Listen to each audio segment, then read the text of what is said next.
Well, for more on funding and the future of schools in the U.S. amid the COVID-19 pandemic, let's bring in Daniel Domenech. He's Executive Director of the American Association of School Administrators. Welcome to the show. Thank you. So I want to start by discussing the financial challenges that U.S. schools are facing as they try to reopen and have all these safety measures as well. Yes, it's a great challenge for districts to do. Everybody wants to reopen. They want to bring the children back. But as we see the guidelines that the CDC and other health organizations have posted, in order to implement those guidelines, there's going to be a significant cost.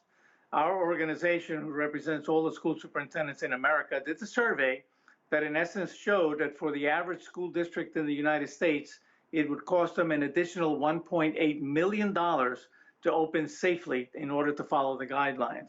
So most school districts, given the economic situation, have had major cuts, and they don't have that kind of money. So in order to open safely, we're all looking at Washington and what the federal government is going to do in order to provide the kind of funding that will be necessary to open schools safely. So then I also want you to talk about then some of these issues surrounding the Education Department's decision to allocate more funds to private schools from the Relief Fund than in accordance with the federal law. Talk about some of those issues and some of the problems that might stem from it. Well, we're very concerned about that because clearly in the past, federal funding has usually been allocated to districts and students in need of financial aid. What the Secretary is doing here is that she wants to allocate all of those dollars to schools, private and public, based on enrollment. That we feel is totally unfair because it's going to take millions of dollars that the public schools need for their children away from them to provide private school funding, which we feel is just not along with what the law usually calls for and totally unfair. So then for our international viewers who may not be familiar with it, explain the school funding and disbursement formula in the U.S. for schools and the way that it impacts students from low-income families. So generally, funding for school districts in America, the better part of it comes from local funding from property taxes. And the second largest source of funding is from the state taxes, income tax, and other sources. The federal government is there primarily to supplement the funding in the poor communities that don't have the real estate values to generate the kind of funding that other districts do.